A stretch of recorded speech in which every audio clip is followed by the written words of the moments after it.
En 1931, el transporte urbano en Mérida, Yucatán,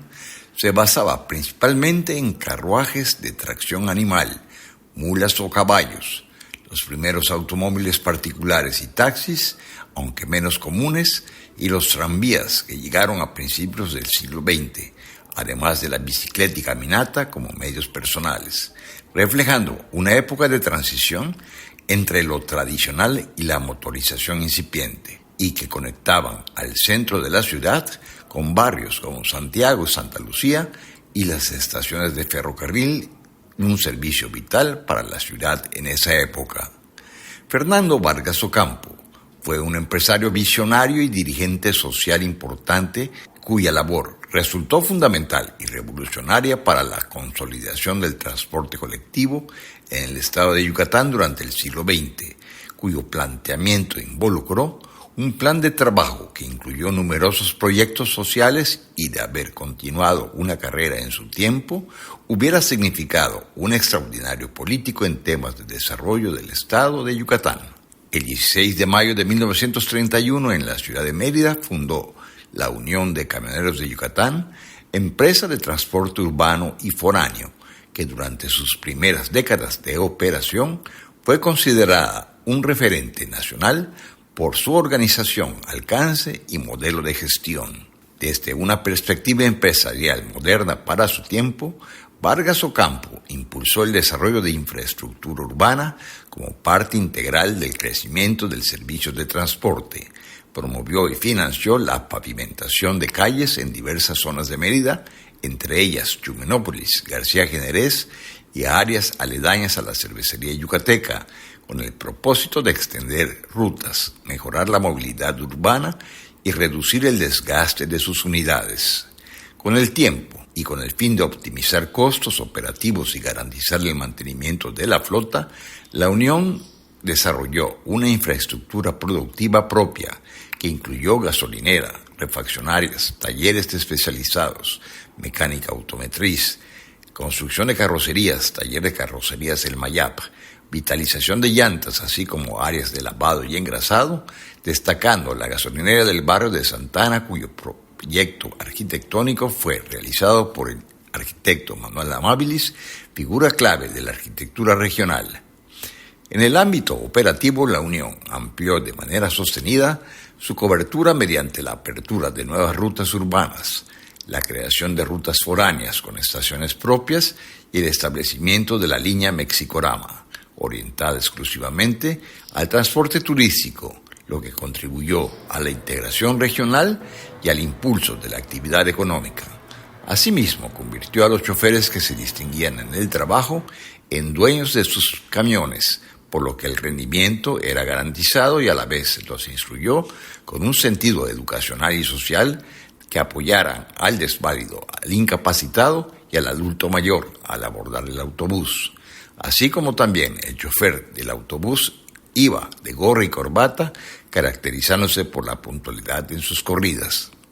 El enfoque social fue uno de los rasgos distintivos e importantes del proyecto encabezado por Vargas Ocampo. La Unión de Camioneros en 1944 promovió la remodelación de la Casa del Pueblo ubicada en la calle 65, que se utilizó para dar albergue a la infancia desprotegida y que contaba con escuela, alimentación y cuidados previamente a la creación de la Escuela Primaria Manuel Cerrado, que contaba con biblioteca propia, así como del Jardín de Niños Candita Serrano de Novelo. En esas instituciones se implementó un programa de desayuno escolar, abastecido con productos provenientes del establo y la panadería de la propia organización. A ellos se sumaron una tienda de consumo, una lencería, una unión de crédito, el Fondo Camionero de Defunción y el Fondo Social. En materia de salud y de asistencia se estableció la maternidad Doña Caridad Sanoguera de Camargo y el Centro Médico del Sureste, ubicados en la calle 65, entre 68 y 70 de Mérida. Sobrio edificio con cuartos amplios y bien ventilados e iluminados, cómodos, construido por su yerno, el ingeniero Jorge Díaz Sosa, y que bajo la dirección del doctor Enrique Escalante Alfaro, inicialmente tuvo como objetivo de brindar atención médica tanto a los trabajadores del gremio como a la población en general. En los recorridos de mis memorias recuerdo el comedor cómodo, avanzado en su concepto a la época y dotado de material de lectura para el público en general, en un ambiente sumamente agradable. Fue la primera clínica en contar con elevador propio para el traslado del paciente a la segunda planta.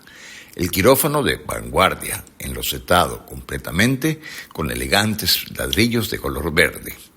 La dimensión cultural y recreativa se fortaleció con la fundación del Círculo Social Camionero, localizado en la colonia García Jiménez, avenida Cupules, y fue inaugurado en mayo de 1949 con el nombre de José González Beitia, espacio que contaba con salón de baile, parque infantil con juegos y un teatro al aire libre denominado Antonio Merisbolio, destinado a actividades sociales y culturales y utilizado por los propios trabajadores así como por el público en general. Un Tívoli yucateco, Walt Disney lo pensó después. Paralelamente a su actividad empresarial, Fernando Vargas Ocampo tuvo una participación relevante en la vida política del Estado y del país.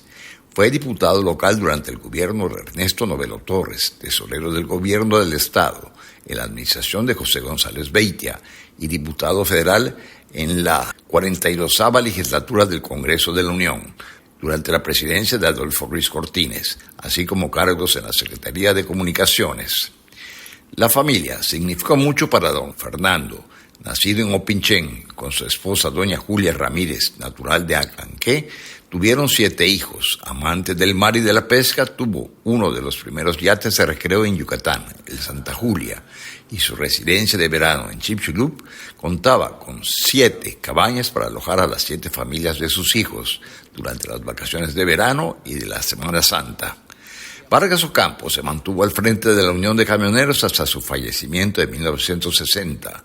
Con el paso de los años, diversos logros materiales y sociales impulsados en la etapa fundacional se vieron afectados por factores políticos, reformas a las leyes federales y estatales de comunicaciones, al estancamiento de tarifas y sucesivas crisis económicas. En la actualidad, la Unión de Camioneros de Yucatán continúa operando, administrando numerosas líneas urbanas y foráneas, y de su estructura han surgido otras empresas y asociaciones camioneras de importancia regional. Sin embargo, la Unión de Camioneros enfrenta una crisis tras un traspaso de concesiones habiéndose generado conflictos internos. Desde una perspectiva histórica, la figura de Fernando Vargas Ocampo representa un ejemplo de liderazgo empresarial con fuerte vocación social, cuyo legado contribuyó de manera significativa a la modernización del transporte, a la organización gremial y al desarrollo urbano y social de Yucatán. Es ejemplo comparativo de lo que es el socialismo en nuestra época.